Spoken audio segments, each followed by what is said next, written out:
Before we begin, I would just like to give a big thank you to all of you who've submitted your own stories. Keep them coming. I would love to read more of them.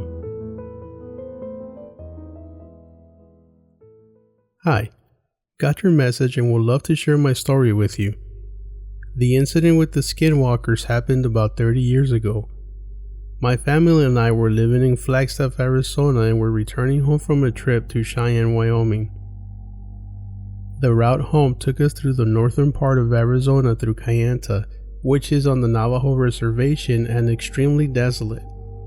No cars traveling, no houses nor streetlights, nothing really.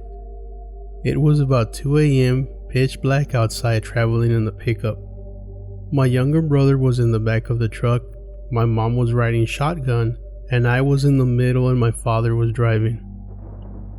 A storm was brewing in the distance, and when the first raindrops fell, we hauled my little brother into the cab of the truck.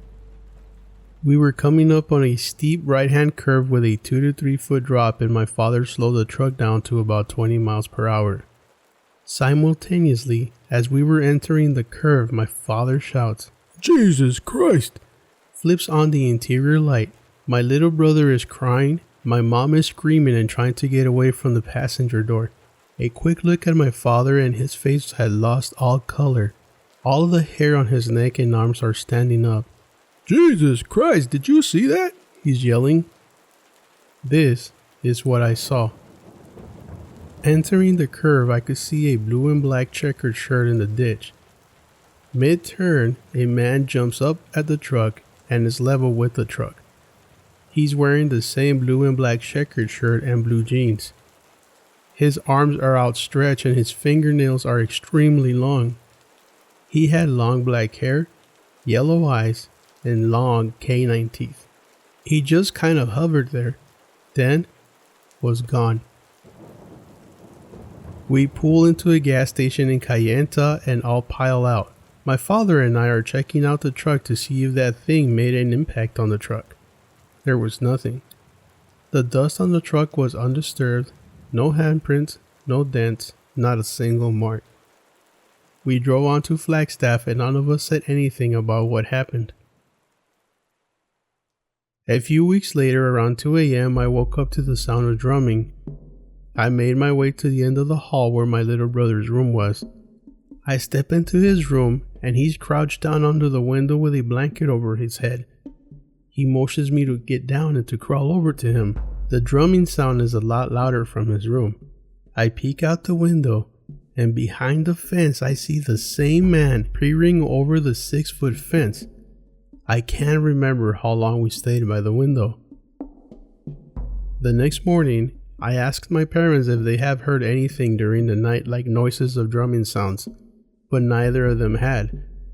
The next night, same thing happens. Only this time there were 3 men peering over the fence and the drumming sound is a bit louder.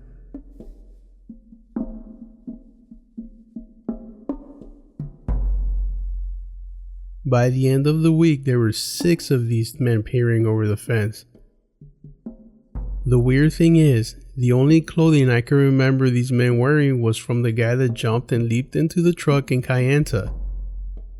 A dear friend of ours, a Navajo woman named Alice, stopped by to visit on Saturday. The first thing she did was walk the inside perimeter of the backyard and behind the fence. She then walked around to the front of the house. She looked at me and said she'd be back later. She came back the next day, sage and sprinkled corn pollen around the entire property, including behind the fence. She told me that we wouldn't be bothered anymore and that she wanted me to meet with a medicine man and woman later that week. I think she picked me up on a Wednesday at dusk and we drove to the reservation. She told me I was going to meet Leland, a medicine man, and his wife, a medicine woman named Mary. I entered the ceremonial hut with Alice, Leland, Mary, and a few other people were inside the hut. Leland had a fire going. About the only thing I remember is staring at the embers and Leland giving me some sort of burnt wood when I left. Quite some time later, Alice and I talked about what happened. She told me that none of her people had ever heard of one skinwalker, let alone 6 skinwalkers trying to attack a white family. I say white because there is no other name for a mixed race family like ours. Father was Puerto Rican, mother was Japanese, and our last name is Albanian. The only thing that Alice, Leland, Mary, and the others could see was that the light within us, especially my little brother and I, shined bright. That's what attracted the Skinwalkers to us. That is also why my parents were oblivious to what was happening. Their light didn't shine as bright. A few months later, Alice and I had a long talk about what had happened, and it was the first and last time we ever talked about the incident. Native Americans don't openly and casually talk about such things as it attracts those beings to them. I think the other thing that helped us was that we were accepted onto the reservation and by the Navajos because of Alice, and that we respected their culture and their way of life. A long time passed since this incident, but I can tell you to this day, I can still vividly see what the Skinwalker looked like.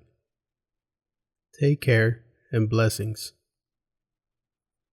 316. I would like to thank you for your story. This was actually a pretty intense experience, and you're 100% correct. Native Americans don't usually speak about skinwalkers because this can attract them to them. And a skinwalker, once it gets a hold of you, it is very hard to get rid of. I think you can consider yourself one of the lucky ones who actually had resources to help you get rid of that skinwalker. It is extremely hard to get rid of them once they get a hold of you, like I mentioned before. You're very lucky, and I thank you for sharing your experience with us.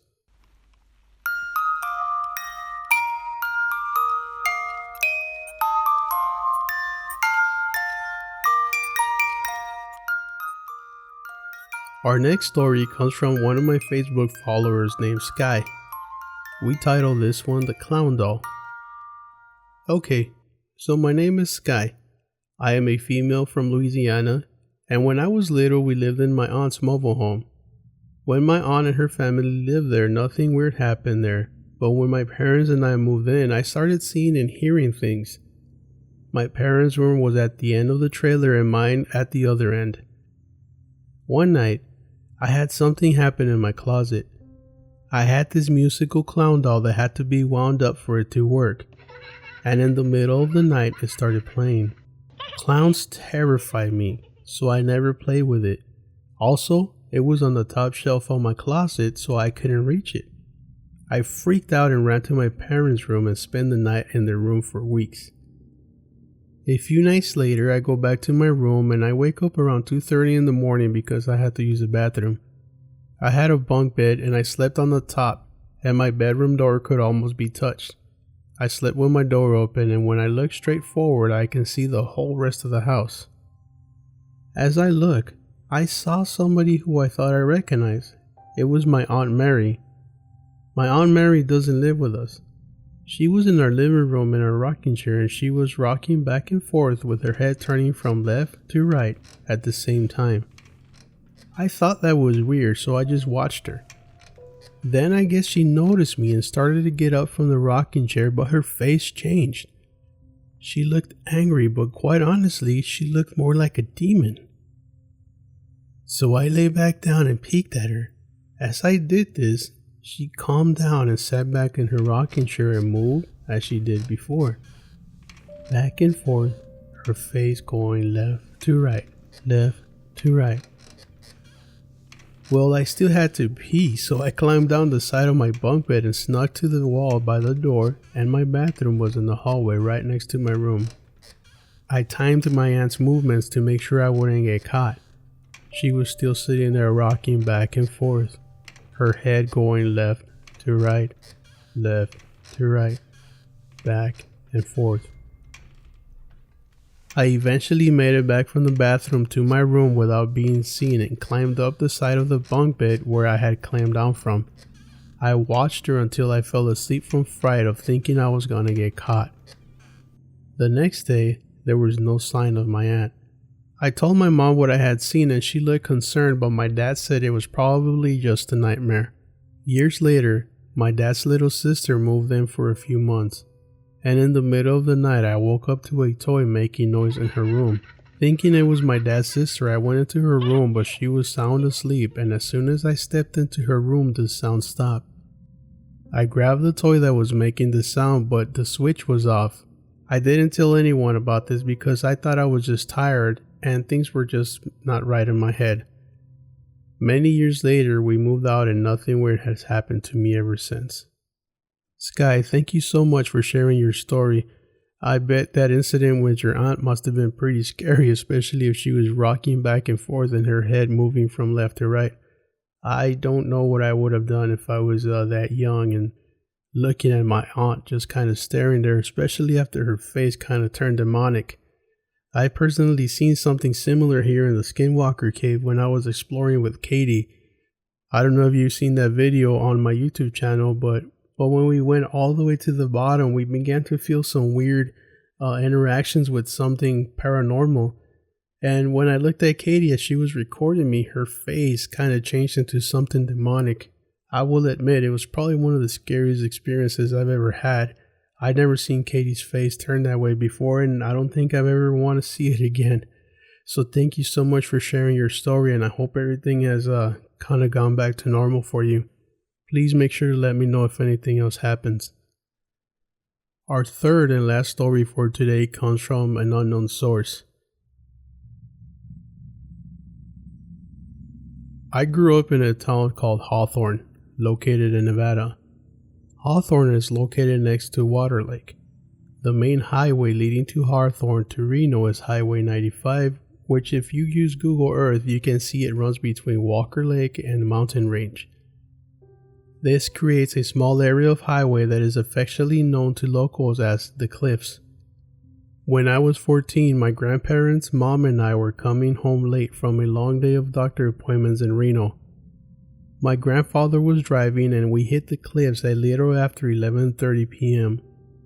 I was in the passenger seat to help keep my grandfather awake, but I still think it was just so I could just sing folk songs to him.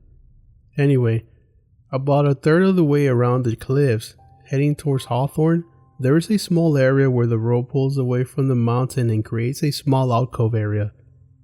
As we started to come up it, we saw a large animal crossing the road dragging another animal in its mouth, and it stopped in this alcove. Grandpa thought at first that I might get my first real look at a live mountain lion, so he slowed down. When we got within 100 feet of it, he turned on the brights of the car. To our surprise, it was no mountain lion at all. We only had a couple of seconds to look at it after Grandpa turned on the brights, because right after the light hit whatever the hell that thing was, it turned to look at us 1 second, and the next, it leapt straight up to the side of the mountain and out of sight, leaving the mangled body of a fox.